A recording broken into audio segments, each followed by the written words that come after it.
слово теперь на нашем году, много было assim, a tak jak mama tam będzie bawiła i to jest kwestia chyba.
trabalho para o ambiente rápido, acabar e fazer isso para o trabalho que eu acabar.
Amen.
tapu mo e tolu i koula, o loto tatau. Koia, koe wuni walu o e tau kakapa. Ka koia ho tau Immanuel agu, koe o tua ia te tau tolu pa kune henia, ia mong tau tolu.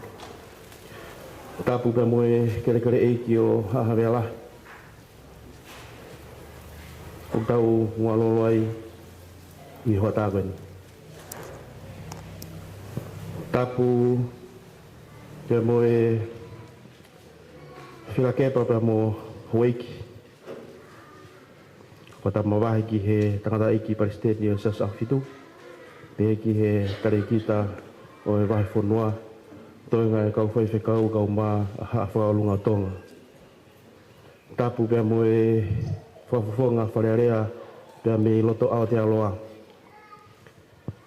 Whatapu atu Vasiwola pe ki a Haamatapure.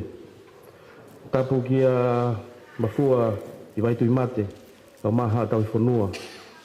Whatapa ki he whahu ko ia e kaitumu aki o e whamili. Ia e whatamawahi ki he pekia Samuela tipeiti lātu. O makatunga ia e tau i heni i he hoa tākoeni. Tapu ki he umotua, o atu e whakatapu ki he witou, si whanau paia kau maa he toenga e whakamangapuna.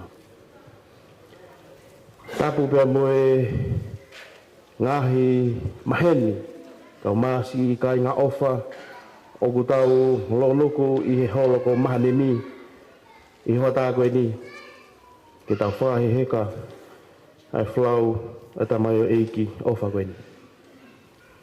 Aho nia nā e tai iloa. Paka uhinga e ne tai iloa hena keke amanaki ki ai hata. Hena e whangawhanga au ai mo ui e tamai o eiki koeni ki he ngata ngā. Bea neongo na e lau hono whala bea tō hono awe awe. Ka nā ne kei piki pe ki he ngahi whatongia mo e ngahi ngawha o e lotu. Neongo na ea wau hono tau. Ka neongo na te wakai ki a te ia. Nā ne hanga o kā te kina ai mama bea mo hopo hopo kia. Ka te kei whai pio no whaarunga ai siasi ki he kariloa. Whai ai ho mau whanau nau. Whai ai ho mau namoa. Whai ai ho mau whana mea. Pena kei ke amanaki hataha ia e ai haa hopi heni. Kalunga ba moe mata fatua mate. Ala mai e nima mumoko o mate. O hange tofu ko ha katua whonu. Ne tae be he mohe aho. O au ki hei kataane. Hange a tangata au kune hanga o tori. Ai akau uwhanga he whakatapu. Pea kune hanga pe o tori ai au. Pea kau ai pe pea moe talaha. Famili i he watani. Hanga o whafonga ato e Palestini kau maa e tare kita o siasi. O ato e tari e leiki he lau maari ko tau pe o tau te fua i he holoko mahadeni i he watani. O tui tau kau ngā whakamoni ko tau pe ki he tamai o eiki. Ko e tokotaha kau kaua. Ko e tokotaha na e tumu unga. Pena ne whakatou matau. I he ngahi ngawha whatongia. I kai ngata i he famili. Kau mai whanua pe mai siasi. Whatawange ia i hoa koe ni hāsolo whola ko whai ono teu e tangata eiki Palestini. I hoko pe ia ko whanonga. Ia moha whakawhia maarie. Ki e whaingata ko hoko tonu i he loto whare o e whamili kau mai siasi. Tu e mua ke hoko mai ai ofa tu fue ai otua. Ke ne whai a hota whakanā i he aho koe ni. Pea ke tau kaunga kau whataha i whanongoa ai ne wholofola i he hodani. Malo.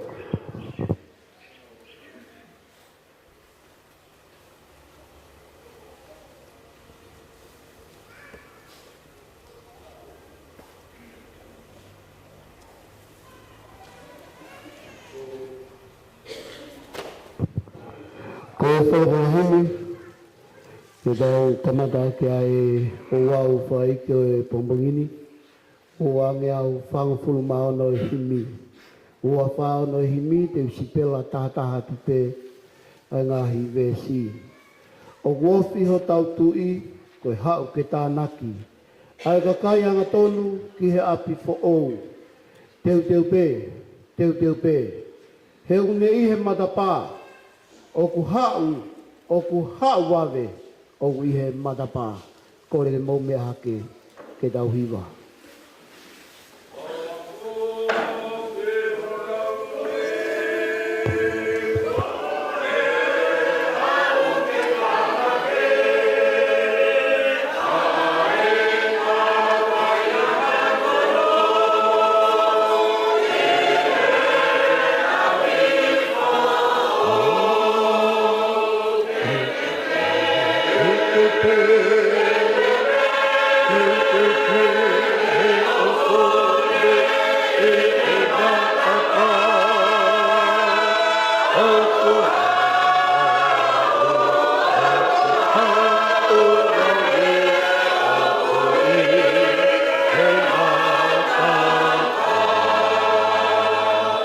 Okulahi mamani e ngahi whakailonga. Tosi pepe hoko ai aho ko ia. Okulahi mamani e whakailonga.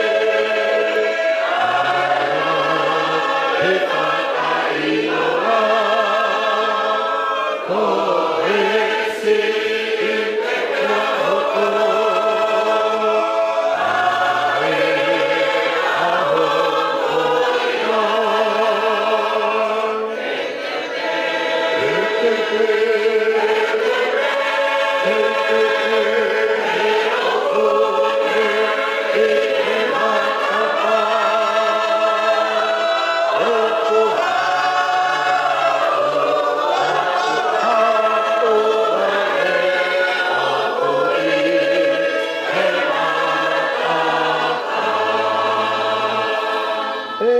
Toi mamani hamerino fuoloa.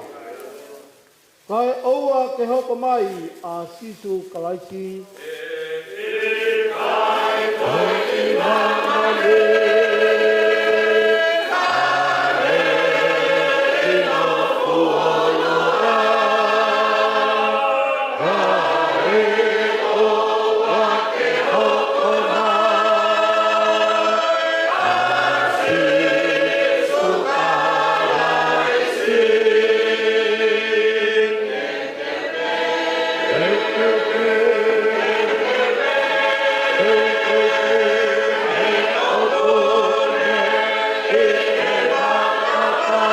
sisu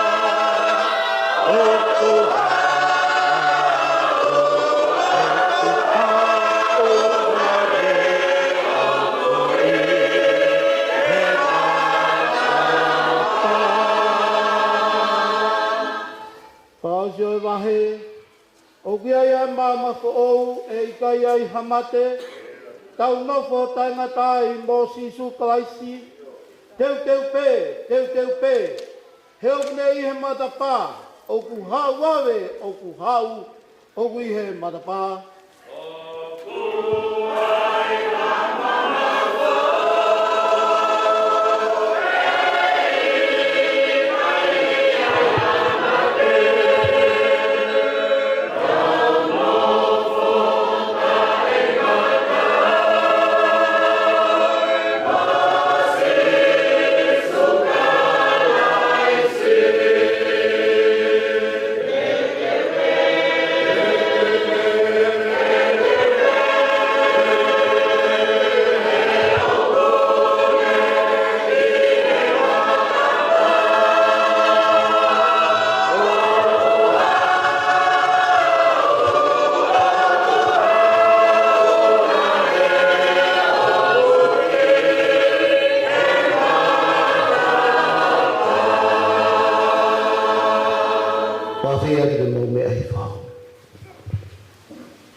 Thank you. I'd like to invite you to close your eyes as I kneel and open with a prayer.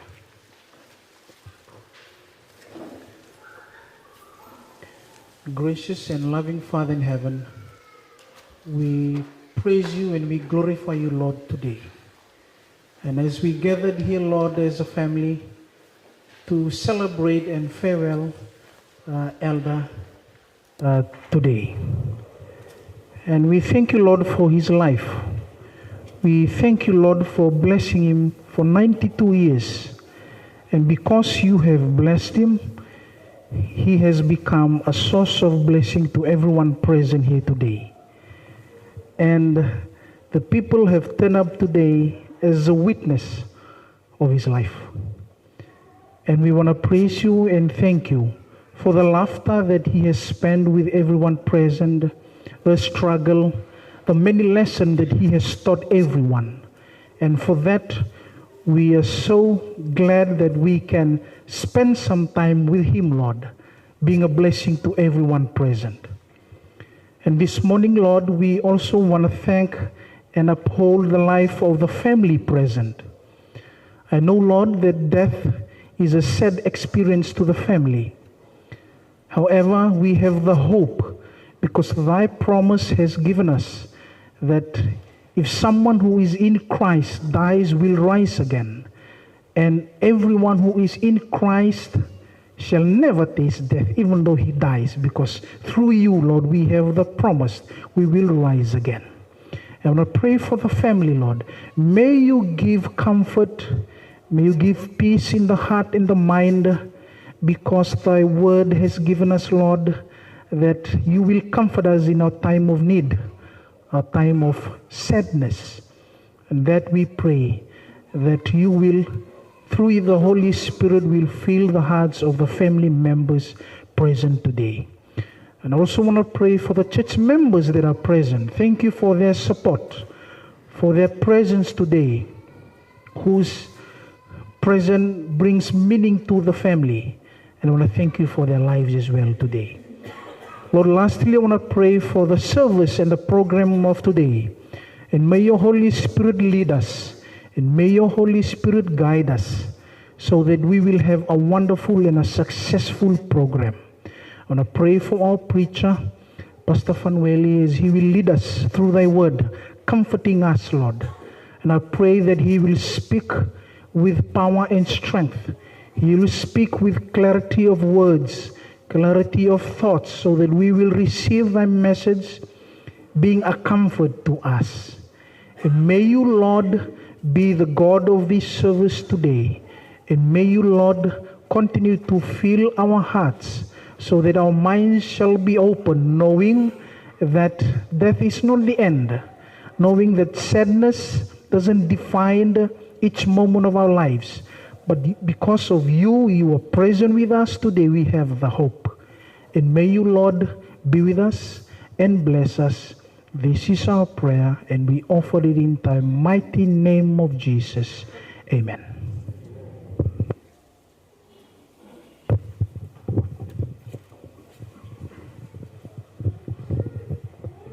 Koe tangata ko whanau I he whewhine, o kisi I peo no ngahi aho, pia whonu I he mamahi. O tupu hake ia o hange koe whisi a kau, pia tuusi hifo. O puna whoki ia o hange koe ata, o I kai nofo mau. E sihova, ko koe ho mau hūwhanga I he tau tangata ko toa pē. E te ki ai whakatupu e ngahi mo unga, pia te ki ai te ke ngauhi ai whanua mo mamani, io, talu mei mua o a o tai ngata ko koe pē koe o tua. O ku ke lidiu e tangata ke auha, pe ke pehe ta foki a ki mautolu ai whanau ai tangata. He o tatau iho ao ai tau e awhi mo ane awhi iho no hiri ange ia, pe mo leo I he pō. O ku ke ave a ki nautolu a hange koe ave e vai tawhe, o ku nau hange koe mohe.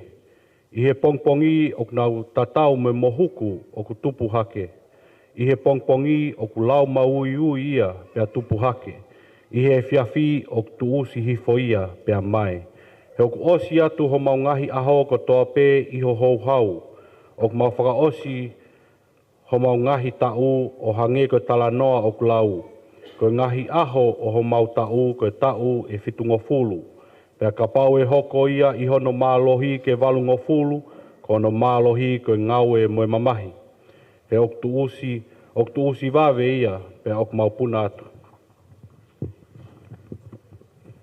Ke pehe ho ako nakii aki mau tolu ke mau lau ho maungahi aho, koe uhi ke mau whakato ngai ho mau loto ki e poto. E sihova ke whakailo ke te au hoku ngata anga, mohono fuafua o hoku ngahi aho. Pe koe haa ia, koe uhi ke o ilo ki hono lahi o eku vai. Wakai ko ke ngauhi hoku ngahi aho ke tatau moe au finima pe taha. Pea ko ku mo ui o ku hange koe mea noa pe iho ao. Koe mo oni koe tangata ko toa pe i he ne tuu mau. Koe matuaki wa inga ia. Koe mo oni o ku alue tangata ko toa pe i he ata loi. Koe mo oni o ku nau mamahi tai aonga. O ne tānaki e koloa pe o ku ikai tene ilo pe ko hai tene mau ia.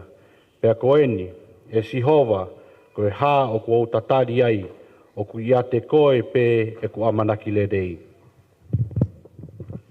Whawhetai ki he otua mo e tamai aho tau eiki ko siso kalaisi, ko e tamai ai ngahi alo o wha.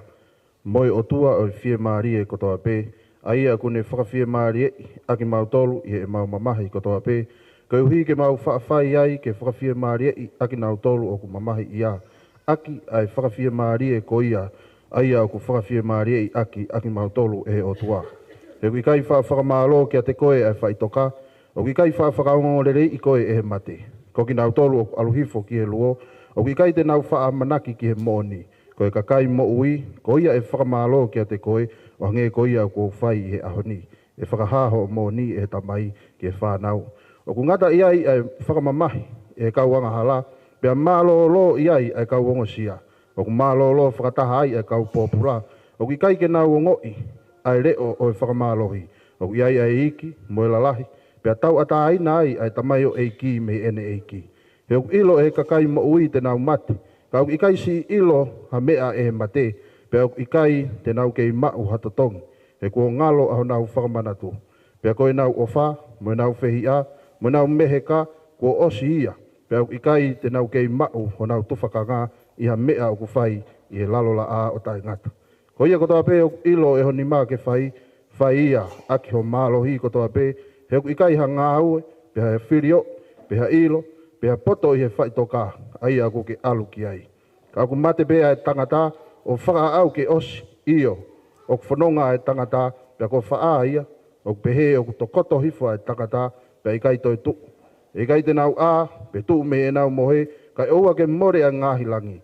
Ka pau e mate ai tangata, e toi mo ui ia, ka ngahi aho kotoa pe, kua kotofa ki a te au te utatari ai. Kai oua ke hoku ririu, te ke ui, pa te utaria koe, e te ke hori ki he ngā ue aho ni mā.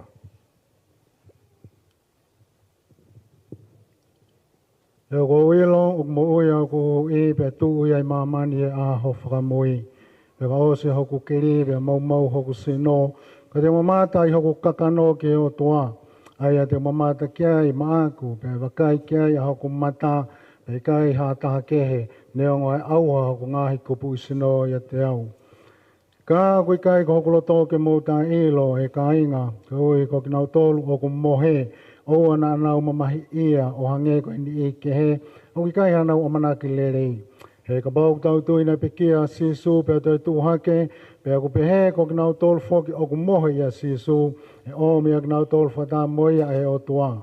He ku mau tala eni ka te ki mau tolu i he wholofola ai iki, ko ki tau tolu o ku mo ui pe toi e hoko mai ai iki, e kai ki tau mua i te ki nau tolu o ku mohe. Ke ui aluhifo ai iki pe mi he langi e mawawa, mo e reo e angelo lahi, mo e mea rea e o tua, pe ko kia ia kalaisia to mua tuu. Pe ko ki tau tolu ku mo ui mo toe.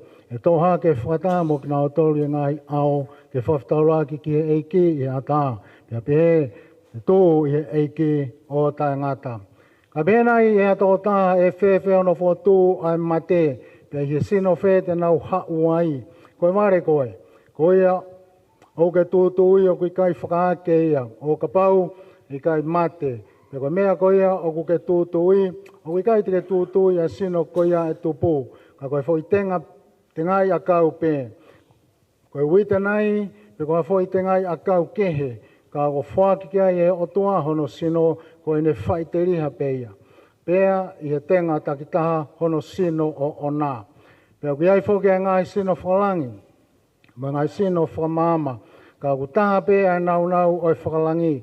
Ka whamama a ku taha ke heia, he ki ai e nau, e taha o e la a, mo nau e taha o e mahina, mo nau e taha o e ngai whetu, he wikai ke he ke i nau e whetu e taha ke whetu e taha.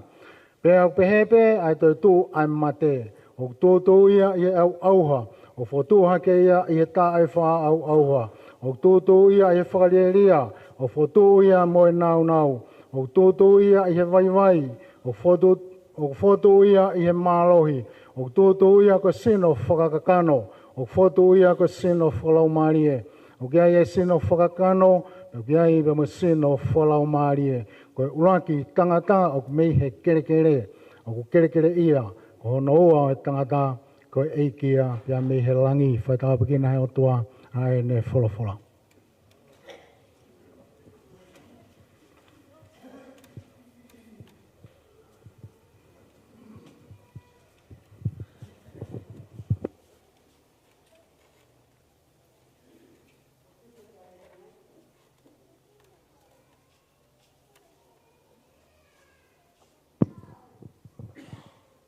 Officer Paremia, nuko alofa. Aha ua wha o katopa, wanoa ua wha. Kia Katarina, lo ke Teresia lātu, moi whamiri. Api ko polata ane, hawe loto, tonga tapu.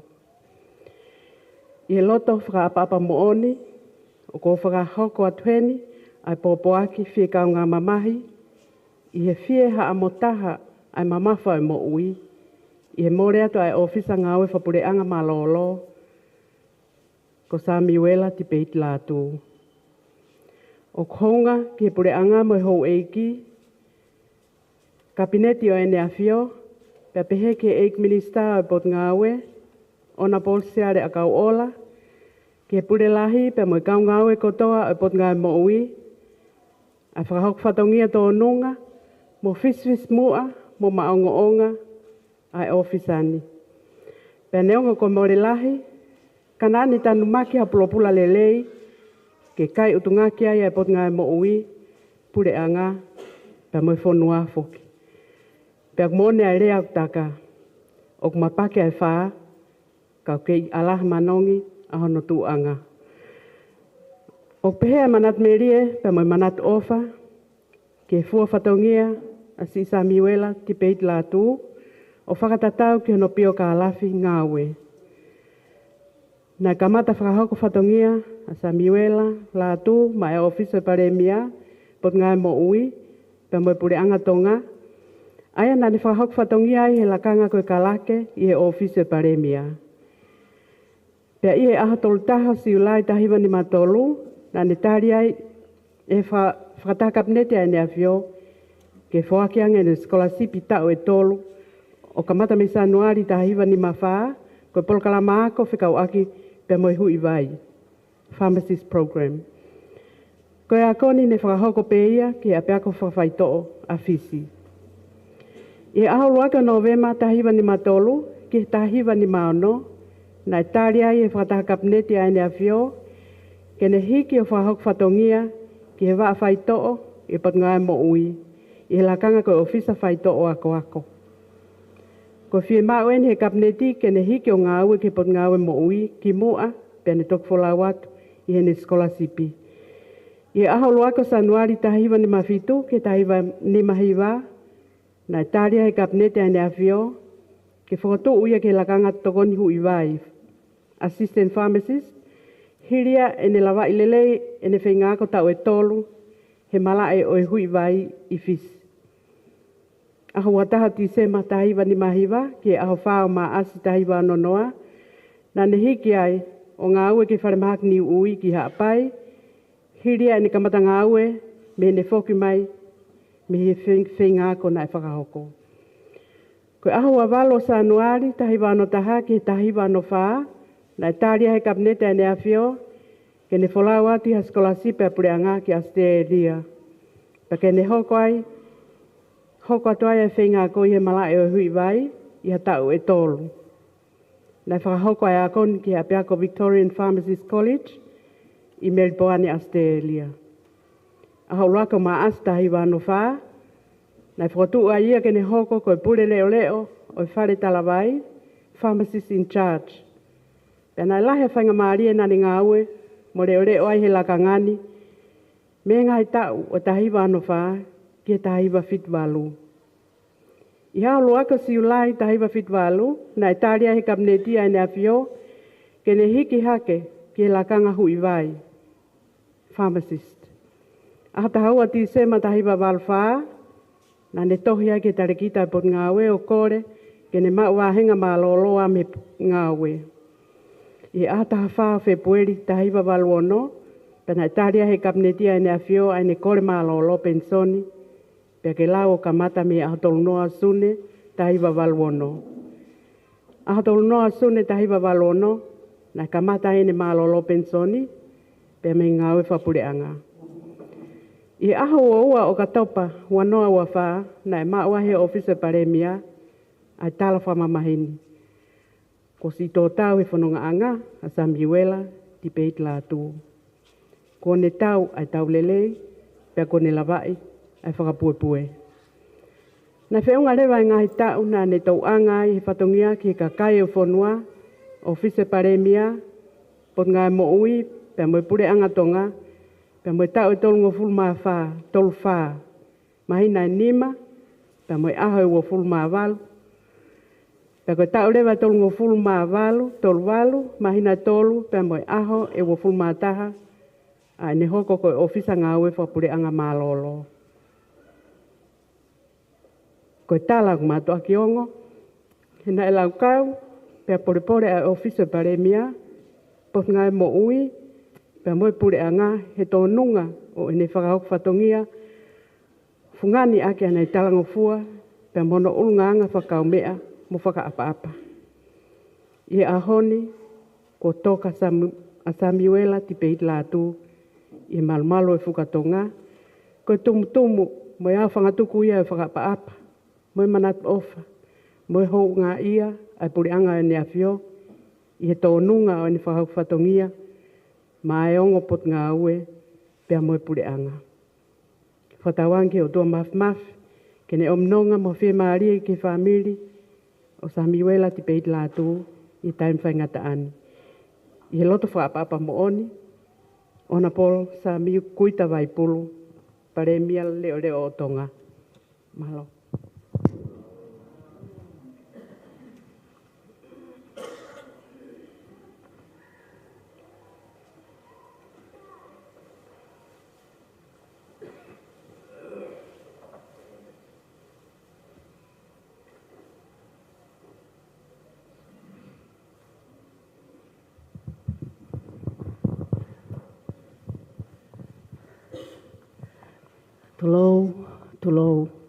Tulo.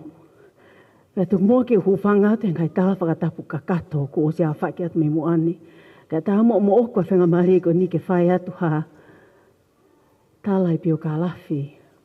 O mautangata eiki o wha Samuela ti peit la tū. Me tik mautolu ko e whanau. Ka ki mua ke whai atu ai ki i pio ka lafi ko e ni. Kau ki whakamatala tu pe ai tuunga o ku mao me ai ngahi tala ki he pio ka lafi ko ni. O ku tā kai whala ki haa moa. Pea ka hoku hoa o palo fesa i he historia. Pena ni hanga o ota ai ki i tohi ko hono hingo whakapālangi koe. My father's life, Dad, I want to know everything about you. Pea oku mo kātaki pe. Oksi i afu ai pulo. Oku whaka chapter pe, ko ulua ki, early childhood and heritage, ua childhood, tolu teenage years, far young adulthood, ni ma adulthood, pa koe o no wisdom. Pa koe tohi koe ni, ke mo mamata mai pe, siasi. Fonu. Hono whakafonu pehe mau tamai. Tohi tonu peheni e nima o Samuela te peiti lātou. Paka tu unga ia o ki pio ka alafi mau lalo o ahoni. Nei whanau i a Samuela lātou e ataha tolo Novema taha hiwa tolu taha. Pena si i mōlea tiene mo ui e aha ua taha o ka topa wa awhi maa ua whaa. Nei whanau i a Samuela loto fua haapai. Pea koe neongo mātua, koe ne tangata eiki, ko alifileti lātou tangulu. Haa tangulu me te fisi vava o. Koe ne fine eiki, ko e maha ko teu, me fale loa, mo loto fua. Ka kiu ki lawe si i mua ki he tangulu. He koe whakaiku to tonu fokia o e whaamili koe ni. Alifileti lātou tangulu, drop lever ai whakaiku tangulu ia ka mau whakaiku a ke matol ai lātou. O koe toko to tonu alifileti lātou tangulu, ko viliami tuku tau tangulu, toko la hene kau tuku tau. Ka pau mo pehe sias a whitu, pau hamea ko hena e whamili tuku tau, ko e onga tau te hina. Ko manatu me lie ki he hingoa koe ni. I he eku fua huu ki whalea lea i Aotearoa Nusila. O ange hoku whamili tangulu, moe fo i keke sokoleti fo lahi tapu he whakatapu. O pehe, well done, Jenny lātou sālesa tangulu. Panau pehe mai, he koho whakaiku toto nu foki e. Na e tonu ke kau e tangulu i ho hingoa ke hu ke whalea lea o Nusila. Koe tangata eiki a Sāmiu lātou, alifileti lātou tangulu. Koe tangata ngā ue lahi au pito. Asi pe i he whakamatala e tangata eiki, mau tangata eiki o wha. Ko alifileti, ko tangata ngōue lahi. Pea na e kore e he tui o taimi ko ia. Ke hiki mei pangai ki loto foa, ke whai ai tō o ngōue, mo tauhi o ngahi munu manu hufanga he whakatapu. Pea asi pe i he tohi e tangata eiki, i he ni keisi i. Na e whekau e he ni tangata eiki alifileti lātou, ke whakafonu a ngahi mama kerosene. Ka taki piu fuoloa nufa Nusila ko ngalo hingu po ilea whakatonga ki he kerosene. Mama kalasini e ono. Pea ko hono uhi ngā, koe na woko ki uta, koe osi koe ai mama mihela a, o ku loto lewa a alifileti lātou, ke hoko atu pe ngā weia, hoko atu pe ia i he mama kalasini. Koe ku sio ke he mau tangata eiki, mo whangatunga ane ku mau heni kotoa, tangata ngā ue mālohi. Koe mau telefoni mai, ki si Sāmiu, isi lelei pese as ahawhitu. Koe tangata ngōue. Na e keisi i hua halo pia Sāmiu, mahalo ko weekend e ua pe tolu me iai, na e ki se si fe alo pia Sāmiu ki tua ki he ngōue, koe hua si ene ngōue. Pa koe ngahele e soni pelia na ne ako me ne tangata eiki me alifileti lātou. Koe ne fine eiki a Emma. Koe fe fine ngā ue lahi moia mo ofa, Talamai pia Sāmiu ko whiwhine na e iloa i he lālanga mo tohi ngātu. Ka whakamatalat mua ai whaamili mo whangatoko ua, mo whangato whaafine o Sāmiu lātou. Kono tu whiwhine lahi taha, ko se te sfonua. Kau whoki mua ka taki, ka inga mo siasi, ki heki i tohi koni na e whakafonu e Sāmiu.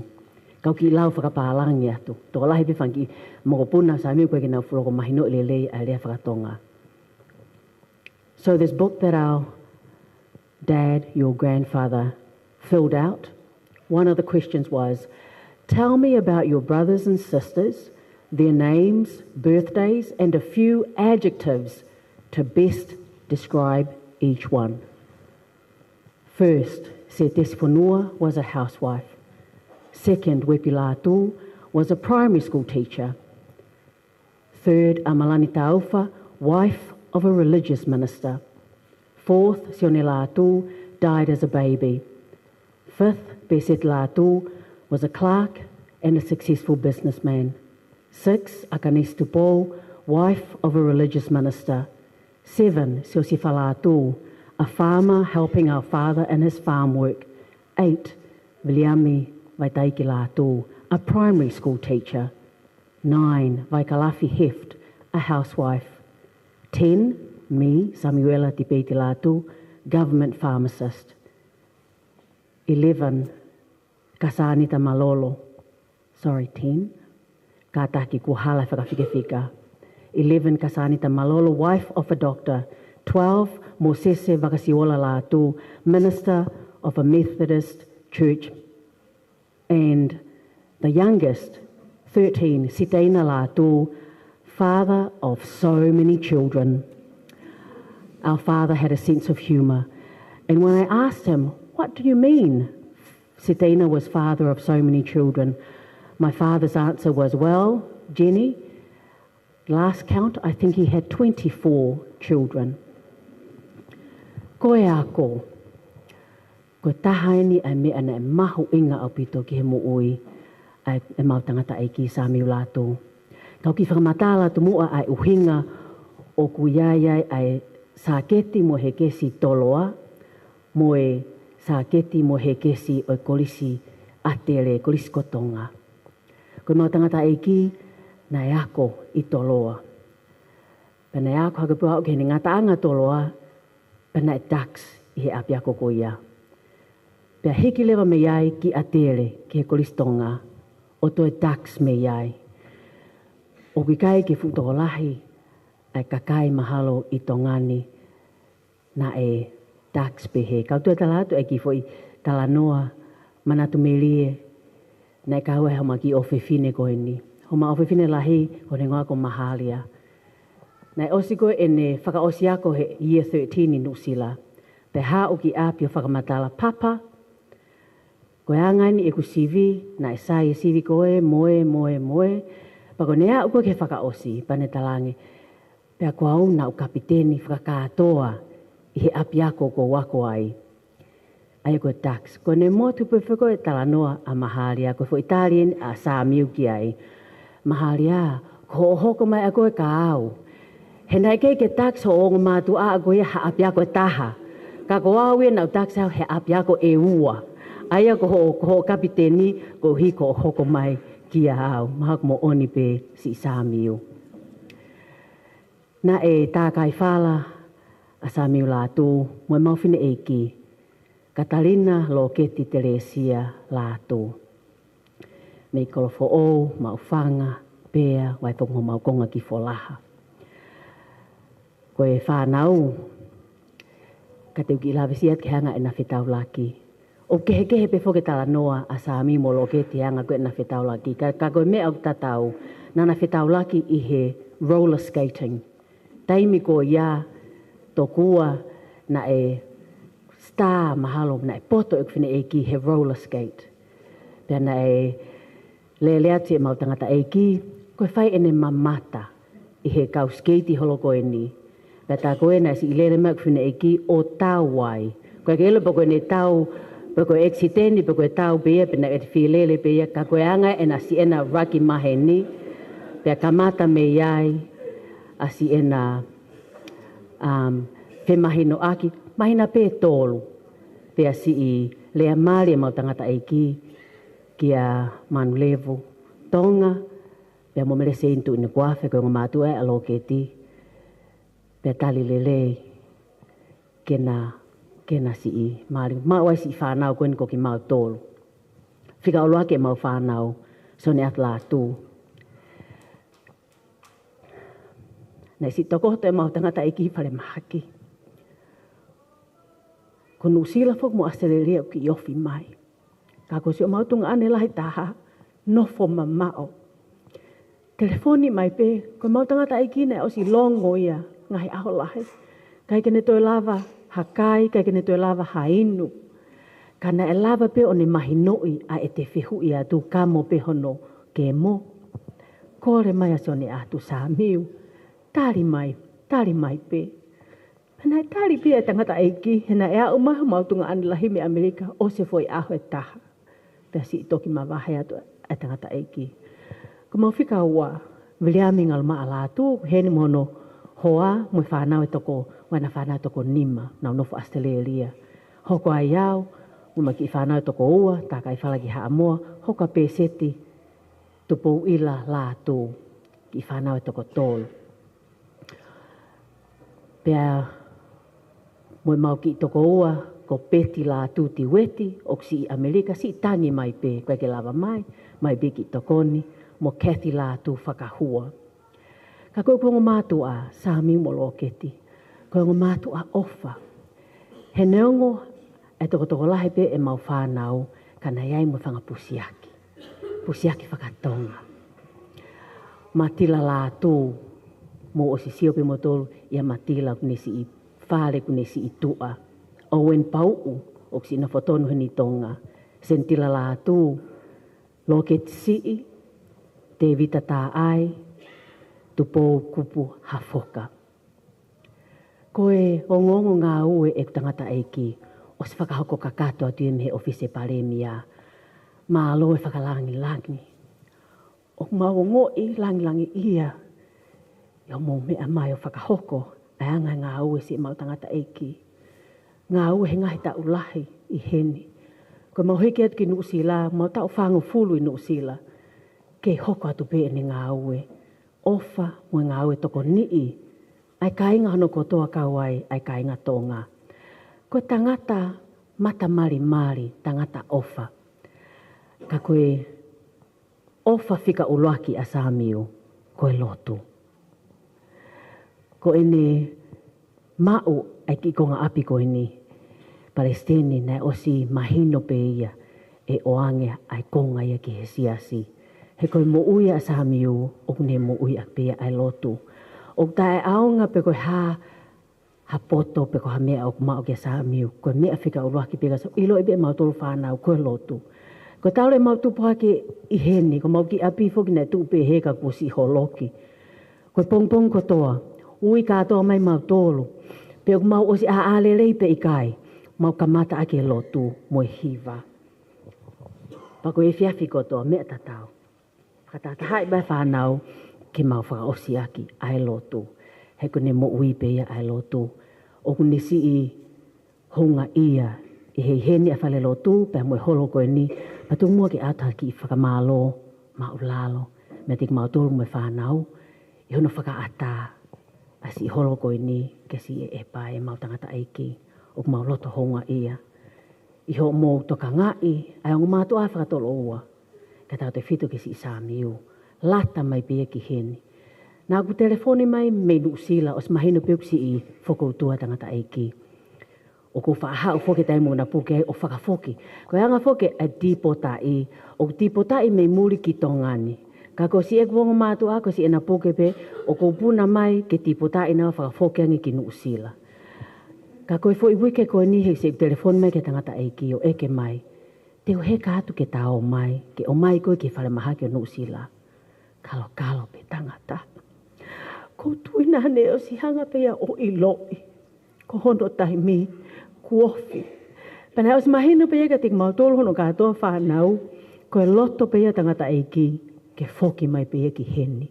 Ke tanu pea i hono kele, pea ke tanu pea mo ene whae, e ma ako teo la tu, pea ke ofi ki si apsiasi o kune si ofa mo onia ki ai.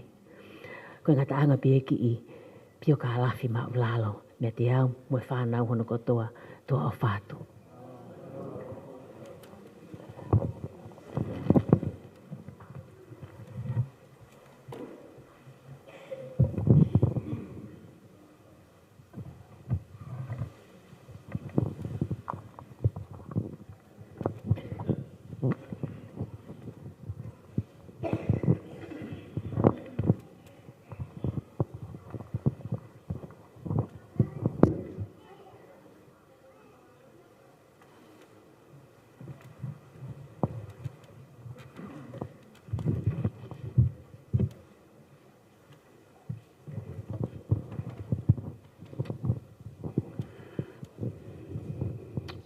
Kore ke o whakatulou pe mo e ao niu o loto te tau. Mānoa pe me he tai iloa. Ka koe Emmanuel I hono ka kai hoa koe ni. Koe o tua ia dek tau tolu. Tapaki he kerekere ki o hahawelahi. Tapaki he whanau pe mo e whakamabuna o haueiki. O ku mea heni. O I kai lawei atu he motuan. Tapaki a wasiwola.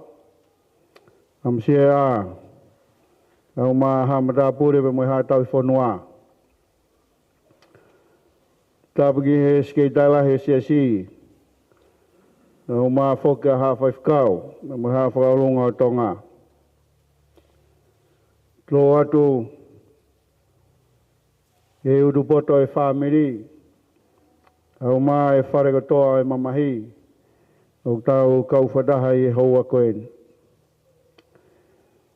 Tapaki he whafonga wharearea o Aotearoa. Honorable Jennifer Sares. Kau ma e whanau. Ono katoa u tau kauwhadaha e hoa koen. Kabari e uitou. Au ma foki.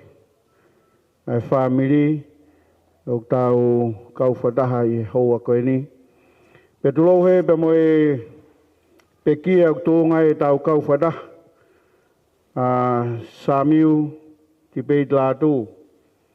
O tōnga e tau heni e hoa koen. Au kore pe mua ke uhiri whatongi atu he talaka kato e whanua pe mai lotu. E tā mō koe whainga maria koe ni ke whakakato. Ai whatongia mahuinga o tōnga I ai tau kauwhadaha e hoa koeni. Talai hai te tau lama whakasisi. Ai mahuinga o e tangatani, na mo e fua whatongia, na ne whai he whamiri, na mo e siasi kau mai whanua. E koe angai e tau whanonga he mōi koeni, e iai be e tāpuni ai pē skola e mōi ai tangata. E koe e hene pehe ua e whawhetai hoa koeni, o e whainga maari e utau umau ke tau kauwhadaha, e whai e whakeka ai tamai e eiki. For the sake of the non-Tongan who are present here today, I want to stand on behalf of the Seventh-day Adventist Church and then to extend to you all a master's welcome. Thank you for your presence here today. That we are here for the farewell service for this great man, not only in the family, but in the church and also in the government. So I'll be sharing our message in Tongan, but I have chosen a text from the Gospel of Matthew, and in chapter 25, verses 21, 23. So I'll be capitalizing on that text. Is our lesson for today. O mai mua hai whainga maari e koe ni ke whakakato atuai ai whatongia mahuinga koe ni pia o whanongo ke historia I hoa koe ni pe mo e puipuitua e mo ui e tamai eiki koe ni pia gua e salute ki a Samiu Tibeti lātu pe mo e fua whatongia na le whai o lawe ai e siasio e eiki. Au whilawe begi he whakaukau koe ni e tokoni mai gerek tau tolu tau te whiri hui tau ka umai whanau pe mo e whamiri e behe ke siasio e tau kau whataha I hoa koe ni. Perea mahuinga kuia ngahi lea lahi tolu o ure koti he tohi koe a Mātiu e mo e wahe koe hono ua fulmani mā. Pe koe ngahi lea koe ni koe ngata angai ni o ngahi tala whakatata na e whai e Sisu Christ o whilawei pe mo e mo ui ai ka kai pe hoko e koe re soni ke rek tau tolu he ahoni. Mātiu wahe uluaki wahe uani mā pe mo e wes koe e hong fulma tolu.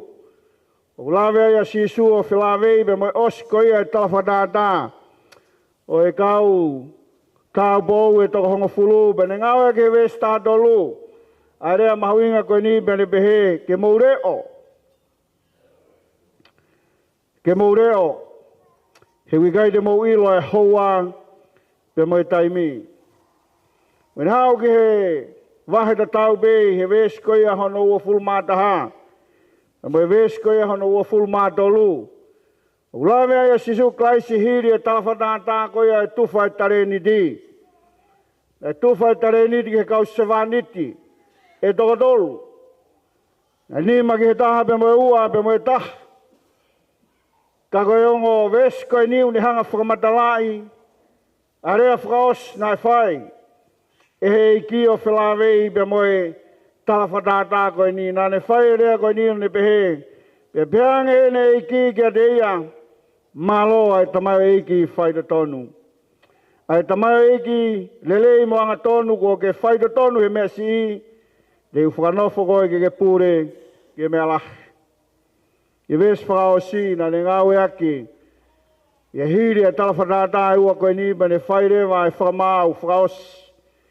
Ai au re koti e wahe ua ni maa beba me ves e tolunga fulu maa whaa. Ko re koti e ni hiri e ngā ue. I aho koe ai whakamau e wahe i a sipi be me kosi. He maa be mo e matau, be nane wholafola i ves tolunga fulu maa whaa. Be dok pehe he tui, kia te ia, o kui he tō matau. Hau a ki mau tolu o monu ia, he tamai o mau e pureanga, o teu mo mau tolu, tau be me kamatanga o mamani. Kau whenua whai whakaukau he haua koeni i he lea o tamai iki anga tonu. Pea kou tui o kou tau tāpuak ko toa be. I he whanongo ki he talanoa, mahuinga pe mo e puipuitua, o he tamai iki koeni, tangata iki pe mei, te fish wawa, e kau tangulu, au mai whine iki pe mei habai. Ia mo whare loa. Whanongo koe tangata nai ngāwe lahi. Tulo watu whawhonga wharearea. Ngāwe lahi haue mi wawa. Atamai lelei haue mi habai. Ka koutui koe whakaukau. O tau koloa ai he mou e tamai eiki koe ni.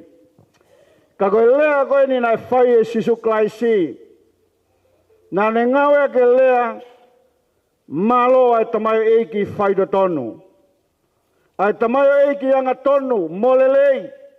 Ku ke whaida tonu he mea si. Te whanofo koe ke pure ki he mea lahi. Rea koe ni o ngāwe a kia. Ki he ola pe koe whakapare i hataha. O kune whaiha ngāwe lelei.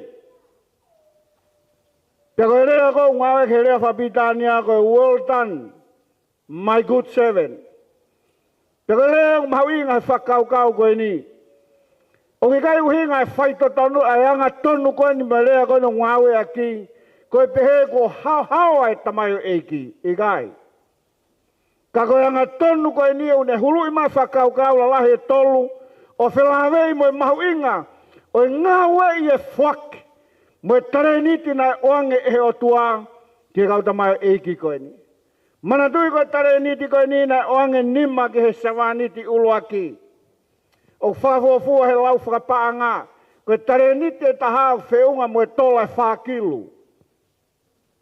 Pea ke whakautange ki he tare niti e nima. Kana o ange tare niti e nima ki he tamayo eiki koe ni. Pea mo e tare niti e ua ki he tamayo eiki e taha.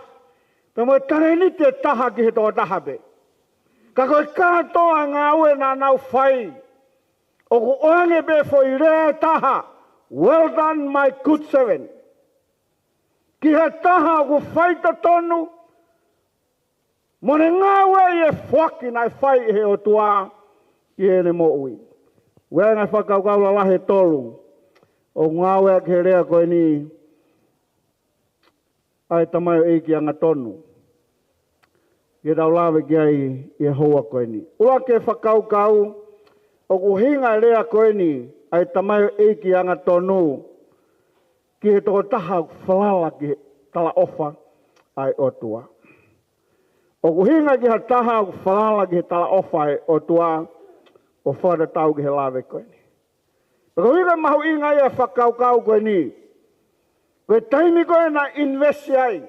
Ai pure koe ni he toko tolu koe ni. Na tuku kia ne whalalade na ungawe. Ai tare liti koe ni. Ka koe taimi ne alua i pia whoki mai na kehe. Na kehe tangata na toko nima. Na nima hono tare liti. He na ne ngawe i whaita tonu. Pia onge kia rea koe ni. Maloa e tamai eiki whaita tonu. Pia kou tui koe mahu inga ia whakaukau. Hono o mai kere tau tolu. E sāmiu i e hoa koe ni. Ko ha taha ku ngā wei whaito tonu pe hono tareni di. Ai mea koe na invest he otua i he mo uia e tamai eiki koe ni. Peke he kula wei kia sāmiu i he mo uia e tamai eiki koe ni. He walk the talk. Nei kai ko ha taha e kehe ne malanga mehe mea nane mo uia aki. Peko hi koe taha ia a ene mo ui na ne mahui ngai he mo ui lelei. Pe koe pōpua ki e mo ui lelei na mahui ngai e tō taha koe ni. He ulawe i na kutupu au i motu. E whitu ngā fulu tōpū. Mahalo ke lai ne whitu nima pe koe whitu ono. Ia e mau whaiwhekau ko Maki Stonga. Na e whaiwhekau i whaka kai he taimi ko ia. Koe ku fuafua sio ia. I he polokalama hangeha here uhila. E polokalama e mo uilele. I he tangata eiki koe ni. Pia talu pe mehe aha koe ana deke usias a fitu. Pia utoki humai ke siasi he walu whaa. Pia honi. O kou kei whaa mo oni be. I he malanga mo e tonga mo uia e tamai eiki koe ni. Ai mahulu mo e mahuinga ia koe ia i he mo uilelei. Oe mau mea toko ni, alere masio ke he whainga mau mea toko ni, kai ke tāri he tau tangata e aho ni. Ka kou hi koe mea hena ne tui ke ipa moani perea apostolo. Koe a kou tui ki ai, koe a kou mo ui aki. Ka kou tui koe whakaukau, o omkere tau tolu e hoa koe ni, nai pehepe ai tufa koe ai tareniti. Pena e oange nima koe ni, ki e tō taha koe ni moe ua ki e tō taha. Koe tama koe nai tahana kai kene ngā we. Pena kai ke oange ke harea ia well done. Nā kai ke oange harea well done. Nai oange ke harea ke ha e nima moe wae. Pea li he koe tamai eiki whawiko piko. Tau whanau ke he tamai eiki. Nā ne ngā we pe ai tare niti nai whaki he otua. Pea honi. O tau mo whiunga pe moe rea. O e tamai eiki anga tonu. Well done. Malo e ngā ue e Sāmiu tipe i tlato. Pako tui o tau whiawhia kotoa i he ngā ue na e whai e he tamai eiki koe ni. Ko ha mo ui o ku whalala ki he tala ofa ai otua. Tala ofa o re koti e doi tapu mei mei. Whiunga mo e tala ofa e tolu afe nimange au fitu tolu. Ai tala ofa kou hanga he kau teolo siao o mai. Tolu afe ni mangi au whitu tolu. Kono kehe tala ofa, e whakawhalala i he tangata koe, o kune ngawe i he tala ofa koe ia. Pea koe tahai ne tala ofa, koe ia, ki he mo ui lelei. Nā rea kia e tohi koe Exodosi, vai tahani maawe suano, nai tala e ke whanawa Isleri. Ka baute mou tui tala pe mou talango fua, ke utoa e maha ki o ave me dek mou tolu, ae na mou lawe ai ispite. Koe talau whai na whai he otua. Mahino peki he tūngai mo uia e tangata. Me moe mea tokoni na tau ma. I he kamata anga koe e mama ni. Na tau kamata anga e mama koe ni koe. Koe fluti pe. Koe akau pe koe hano tenga. Nei te kei toki huma e kakano ia he ose lo maki. Ka tau sio ke he mo uia ka kai koe ia. Na nau taki. Hivange au tupu au peki a meitu i sela ko hivange au no hiva. Ka kai. Na nau whanongo pe talango fua ke whekau ai otua. Tuki tā mai te vita e ahoni. Tau modua e tangata koe whinungo fulu pe ia. Ta koe mahuinga e whakaukau koe ni. Koe tau whalala koe ki he tā ofa e otua. Pe te tau mo ui aki. O mōni lewa lawe tohi koe a sāme wahe te aua ni mā. Manuia e tangata u whalala ki he otua. O tu ma o tae ngāua. Ene ongo e kai he sia ai ngahi mea kai ke he e kei tauhi be tangata ki he mea. O kune tau kawe i he mo ui. Pa whia lau, kune au ke tau hiwango fulu tupu. O hange koe au tau wha mo oni ki ai. O rau e whakaukau nei o hange ki he tare niti. Ki he tō taha koe ni. Ai tamai iki anga tonu. Koe stewardship. Peko ha tō taha tauhi whai to tonu. Ki he tā awha koe nei whai ki a teia. Pero hana whatonga i koe ngā ue koe ni. Na kai ke uhinga hono o hange koe ni. Peko ne whai to tonu koe ne nofo peo sio. Ai paanga koe nei o hange ki ai kai. Nane ngā ue i ai koloa koe ia. Pea pehepe koe mea kou o mai he o tuage te tau tolu. O ne whaki mai tare niti. O ne whaki mai e ata mai. O ne whaki mai e ngahi lelei o whakanaunau ia ke tangata. Pea kono whirangalo ke tau ngā ue. Lea ki ai apostolo ko pita. E vai whāme mo e vesko ia tātaha. Pehe pita. Ka pau te ngā ue i e whaki koe ni. Te ngā ue i ke ongongo lelei ai o tua. Pako tui koe taha e whakaukau. Ki he mo ui koe a kau tauhi. Kau tauhi. Koe whinangalo e o tua hange koe rea apostolo Paula. E vai whāwe es koe e ua. Ne tala mai koe amanake kau tauhi. Ke nau whai to tonu. Koe tauhi whai to tonu. Tene ilo pe. Ke tūnga e ne mo ui. Ma mo e whanonga. O hange koe au tau wakai ki ai he ahoni. Pea ko tui koe whakaukau o mahuinga i he tamai e ki koe ni. Pea moe ne tauhi whai to tonu ki he koloa nai oange e he otua ki he ne mo ui. E whaose lawe i he mo ui ai. Tō taha koe ni pea moe whakaukau o mai ki he anga tonu ki he tamai e ki anga tonu. O ne o mai koe tō taha tui ki he otua. Koe tō taha tui ki a Sisu Klaisi. Pea koe tui koe ka Sisu Klaisi. O kuri o he mo ui. Nā ku lawe ki ai pa ko whamalo. E lawe ki ai whafonga wharearea. Ki he whelaulau nai whai he tamai eiki koe ni. Ke ne whaki hono kere kere. Ke tū ai whare māmai siasi. Koe whelaulau nai ne whai. Nā kai uhinga ia ko hatoi mea. Pa nā kai uhinga ia koe siasi. Nā uhinga ia koe ne tui mo whalala. Kia Sisu Klaisi koe o tua. Pea koe ne invest koe iahe ne ilo e iai pe aho e utuai. Pea aho ne utu pe he whanau. O utu he whanau ai kolore lei mo e whelaulau ai tamai eki anga tonu o wharatau i he lawe koe ia e wholofola. Pea koe taimou tau tuia i kia Sisu Klaisi o tau a ewa o tau e mo ui kune hanga ui ki tau tolu ki ai. O lea ki ai, a Paula e wake so nai ka waheua ves taha wā, e mo wā ewa, o tau pe mo ui, o ku ui ki mo tolu ki ai. O kou wha malo, e kou wha whetai ki he o tua e tamai e ki koe. Koe mea na invest koe iai he o tua he ne mo ui, nane ngā we. Koe ngā ue koe ia mun hanga whanau i mai e rea koe ni a tamai eiki anga tonu. Malo, ai ngā ue lele. Pe hau ke whakaose whakaukau, na mo e rea whakaose koe na e whai. E hiri koe e whakamau e whai. Pe alo e hema, pe alo me pai matau, e koe nau tolu koe he tō matau na tāngi uke monu ia. Hawa ke mo tolu monu ia. O mau ai pare, koe mo ui tāngata. Koe whai koe ni ngā ui ko toa pēku tau whai he mo ui koe ni. Kono kehe, koe aho koe ia. Koe whehu ia ke rek tau tolu e hoa koe ni, pe ke he whānau mo e whāmiri. E whewhe aho koe ia.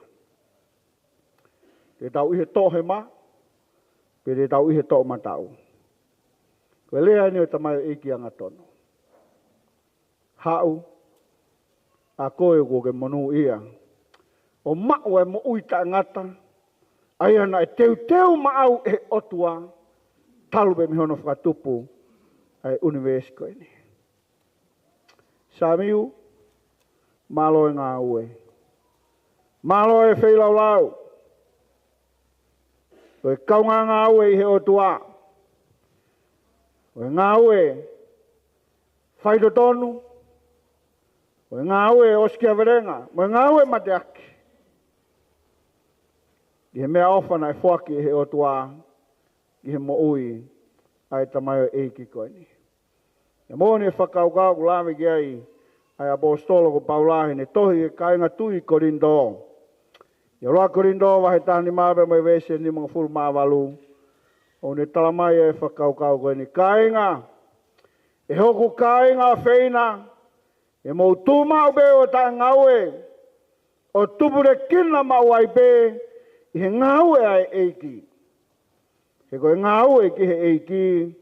He kai more tai aunga. Seuke, malo e ngaue, Samiu. Malo e wheilau lau, ma e siasi. Koe tōtenga, nā ne whakahoko, o gūtu he mo ui, ai whānau, wa mō puna be mo e whāmiri he ahon. Koe rau lotu e me mo e whatawange houa koeni. Hange koe rea nai whai, e sisuklaisi, ai tamaio eiki anga tonu, well done. Malo e ngā ue. Te ke hanga hei ki o tāpikina. Iai ha aho tene whoki mai o whara tau ki he lawe. E whahawa he oua ve stahawa. Pe wakai o kou hawawe. O kia te awa e totongi ke o atu. Ke tangata tak taha o whara tau ki he ne ngā ue. He kai kata ime pūri. He kai ke ngalo. I aho e whoki maha tau eiki. Nau toru. O nau whailelei e totongi wharatau i he ngā ue tangata. Talamonu, e moe whatawangi ke hui tau, au māsione atu. E moe whanau, moe whangamopuna, ke tāpikina ki motohe eiki, e o nā ngalo, e tau muiaki, ai tamaio eiki, anga tonu, mo whailelei. Amen.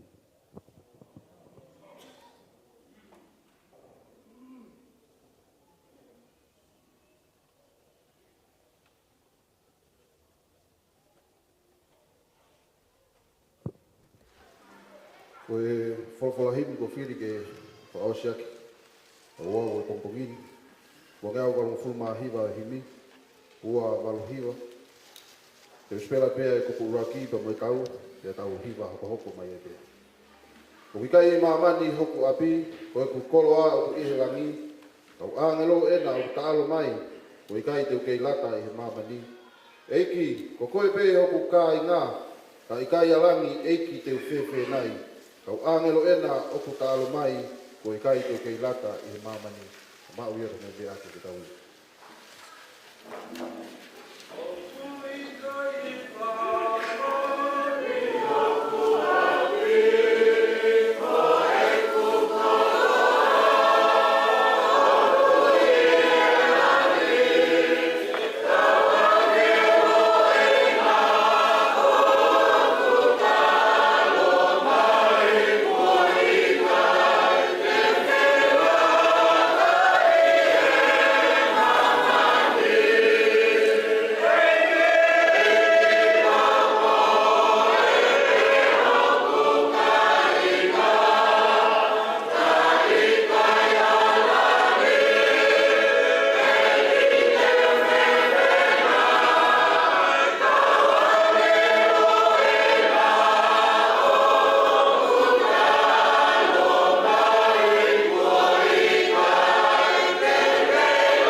i lau lotu. Tā boki koe siho we me moane e tauhi. E ke malama mai nau e whawhonga o siho wā. Pea ne whuake atua e meri no ngā pe mo e whi maari e. Koe tāpua ke o tōku e tamai. E mo alo me lau maari e maani oni. Mau mo o whā. I he whā mirini. E tōku e mo mautolo na hiki. Ai whai reo ta ngata. Amen.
Padula watu.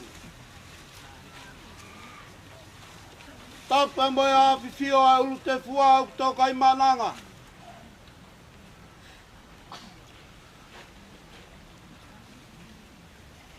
Tapu pia moe umata atalua e lotu pia moe whanua.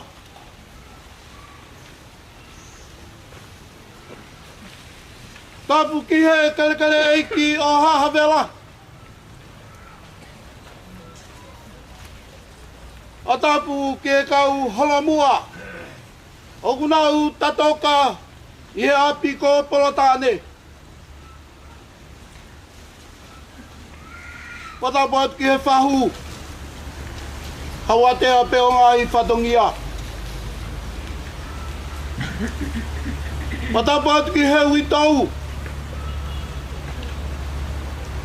Kau mai ku Patapu atu ki a Onapolo, Jennifer Salesa. Au mai si whanau paia. Patapu atu ki honu motua. Au mai o ngō tai whare. Ha moe whatongia e aho. Patapu atu ki he tangata i paseni. Ha taula eiki. Koe haa whakalunga o tonga. Patapu atu ki he siasi. Ama e si ngai ka inga o whakotoa pe. Mou mea mai. Ki he haua. Whamamae o e haua koe. Mai ku whatapu mamahe ki he Pekia, une e pa. Samiu latu. Toka pe mua. Kata whainga maari aga di mai motuani ke whai hale a taitari lelei. Kauhi. Koe haua. Whakangalonga taa. O ku tau hanganaki ki ai. E whai ai ai whakamawai. Koe a kau whiawhia i e hauani ke taitai lelei. A taha kotoa pe. O ke mea mai. Ke tau whai ai whakamawai. O e haua koe ni. Ko e tari tawanga e o amanaki lelei. Ki he peki a ka koholo api mau. E whai aia e whakahek heka. Ka mai rea mawai. Tato ki whailoa ki pea. I seusare ma fou. O iau iaia e whiawhia e hoa koen. Tua e pemua e whainga maari e koen. Whai e whakakato e whatongia. La siwola. Au maamsia. Whakakato e whatongia e houani. Malo vitu. Wakai o kou whakahaha mea fufu ka te mō tolu. E kai te tau mohe kotoa pē, ka te tau ririu kotoa pē. I e whawhok whai e kemo e mata. I e pāwha mui o mea rea. Ka hui e pā mai a pē whotuha ke ai e mate. O tai whau auha.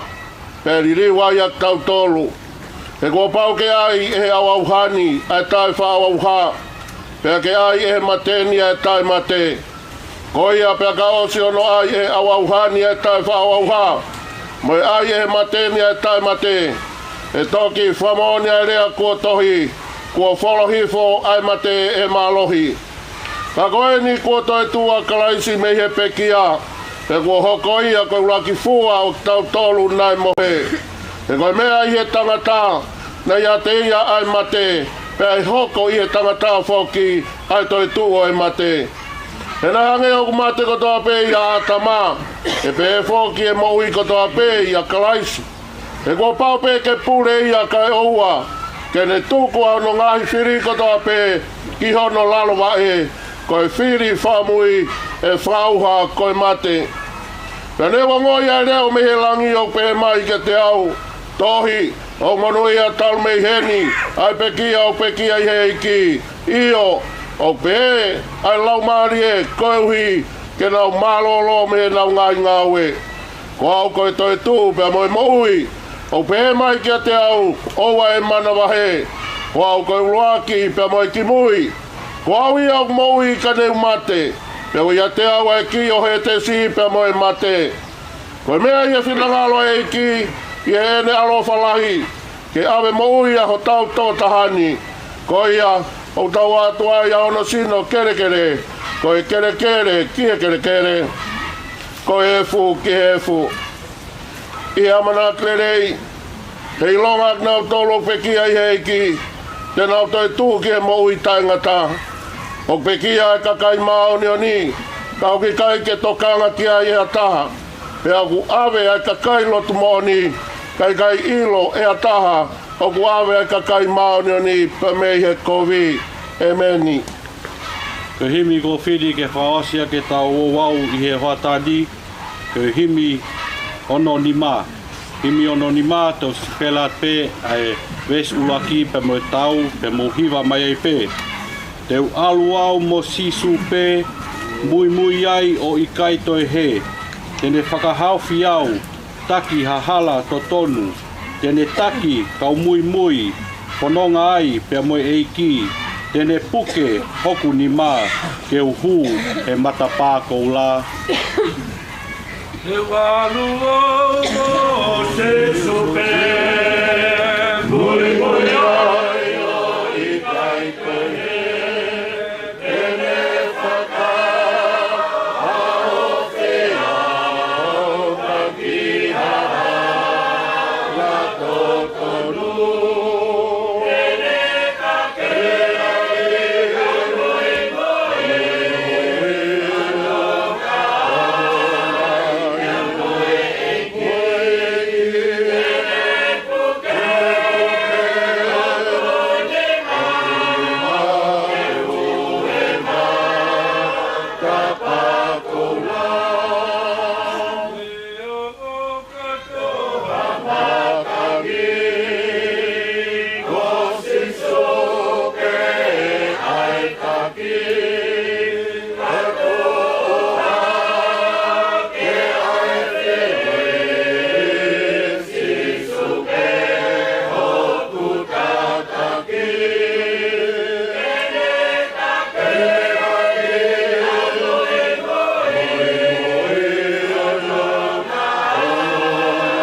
ke tau lotu.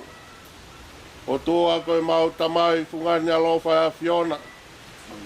O koe ia koe tui o taimi pia mo i tānit. A koe ia koe arifa pia mo i omeka. Ka koe kamatanga mo i ngatanga e mea katoe lalang mau iai. O tua koe o kutau ke mau hupea mau whamalo. He koe i koe o tua lahi a Fiona o tua mau tauhi. E na mau tu e kamatanga i hala whapopo uri o whamiri ka mo i siasi. Ka mau korea ai lau maari e maoni o ni haere mai. Ka ki mua e whawhea au whai ko hiko tō tau e tamai ka koe pionia o siasi. Ahoni e ki kua whakakatoho mau whatongia. Amana ke tuku ia ki hono api mau. Koe reo peo whamalo, whawhetai, ātonai Sihova. Malo e taki mua mo wharerei kua whai. Ta katoa e whatongia tata i pesteni mo i siasi. I e wholofola tuku e aho kau mai whamiri pa mai kainga. Tuku pe lau maari e maoni ni ke inofo ia. I e wei tau kau mai whanau mo whamapuna. E hoko pe koe amana klerei he mau ilo pau. Ko wawe aho te ke toi whoki mai ai. Ke whawhangu ai e tamai koe ni mehene mohe. Ke mau kau he api ko ke hanga teu i. Ia koe ke resi o tau e kau whaatua koe tamai whio i malau maari e maoni. No foi ao mo alo fa. I he wi toga mai whanau. Tu toko ia mak mau tol veo ana hiki. Kai whai peo tai ngata e meni.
They're doing flowers.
paku.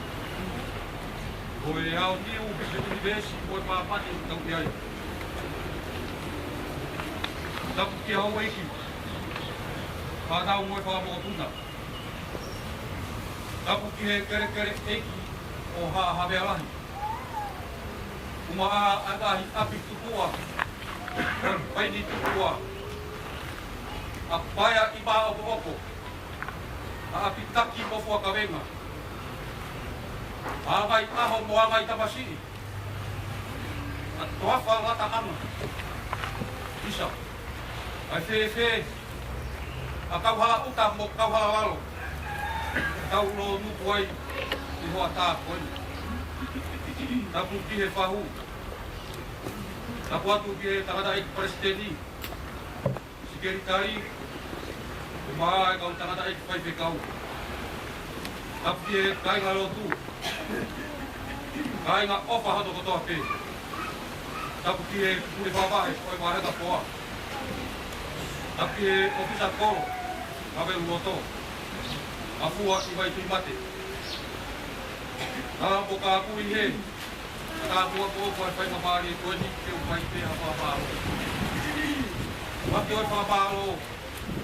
Nau whawhetai ki he o tua mafu. Tofa ho tau hawa. Waka lau ata tula. Waka whai ngā maari ai hala whanunga. Nau wak pe ai ki he tau kui e whatomia e hawa koe. Amaro mahi atu. Ana i presidenti. Mai tata i whai whekau. Wahenga hawe loto e moi kainga loto. Kainga ofa hanu loto a te. Ane tae oua. Hoku tauku ua e a pinu. Kai te mau wa pia maari. Oini. O tuku ai tamai e ki ka koe tamai tō ruma. Samuela. I hono topa ama. Ka oku kei mana iki mai hono re o. Nei ku angaru. Ko leo oe tau kei. Ko leo oe poto. Mo tau kei he whaiwa whātiku. Nei kaimi. I tāni. Ia moe mo ui o ka e ngaka. Ko mana iki e si ono re o. Ie ui tōu. Whāmiri. Kai ngā rotu. Siasi mea koe whanua. Holo pe ho tumu he koe ngaru e whasi. Pea umi hao maahi. Ke toka o te ai. He koe tere ngaru e whai. Mai e sābi wela. Koe mamani koe ni o tau whanua ia. O ku pere kono ngaru. Ta whaki kehe. Whakamanatu mai e sābi wela. Koe tātā pe o sisu kalaisi. Oia ai maahi. Oia ai ngaru taane. Koe peau whānifu. Io, koe ngaru paa asin. Koe tātā o sisu kalaisi. Oia, kono teunga. Whānifu. Me he mama koe ni. I tāni kina. Ko lawa asabi wela. Ko ke toka aune. Ia ke mau ho kalauti. Koe mo kui ka inata. Wako mo ka i atu. Ai ui kou. Whānau mo i whāpoko punga. O whakamaro mo i loto kou. Ingo pere. Mahua i vai tui mate. Kāinga ofa hanu kotoa. Mahalo ho mo bea mai. Tuho mo taimi. Ke kau whakataha mo i loto anu. Puke. Au ku whaina tā. Tawa mea te otua mafi. Waki haini po hamaro. Ia te whakaipuna whoki e whatomia. Takitaha fuesia. I roto. Otua. Tawa. Tau mātuku he ahon. Tau mau halau maari e whonu i whia. Ofa ai. Wasi pe kainga. Malo ho mo bea pai. Mātuku me oi ahon ni. Ko te lama ai. Ko te ka wasi wola. Ko whanau. Whakakato ho patu ki au. Te mai prea mai whakakato.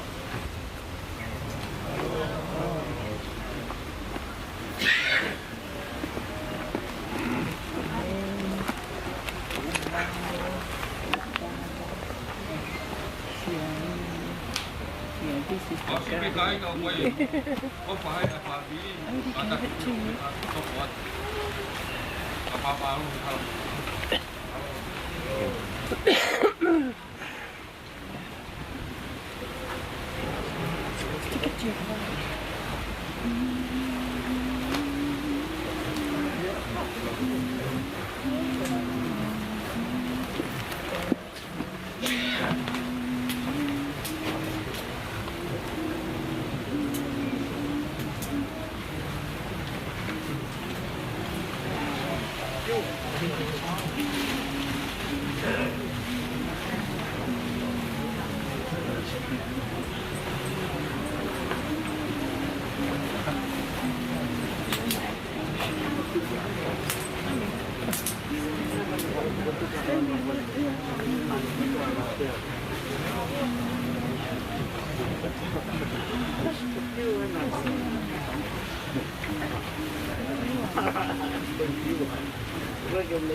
Tercago mínimo yo.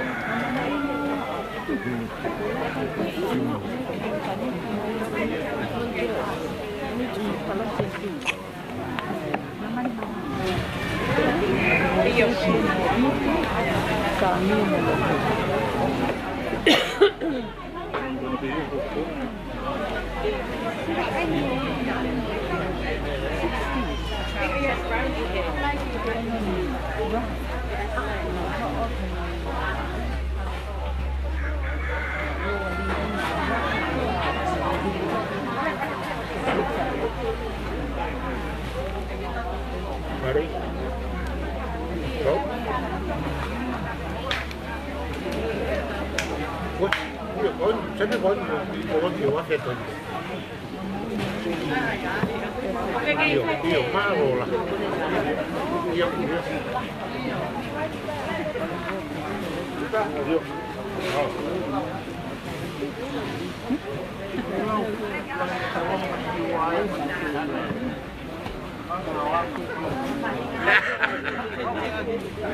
Wow, phần ta hay là gì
Sorry, I put more down.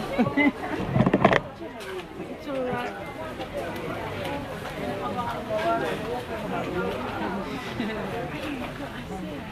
Iya, kawan lesion. I see a airport, let me see you. I've seen him on the Zoom somewhere. Sam! Let's get money back. Okay, all the time, we're on my mouth.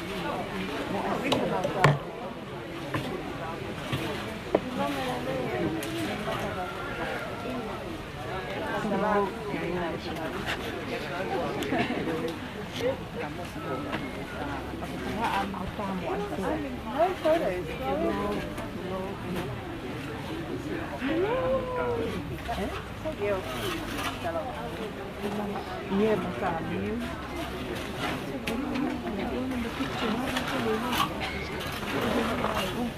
Why is that for all I know?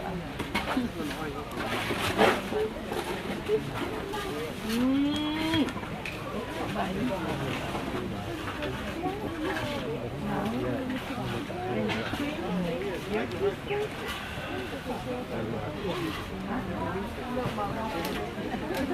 you.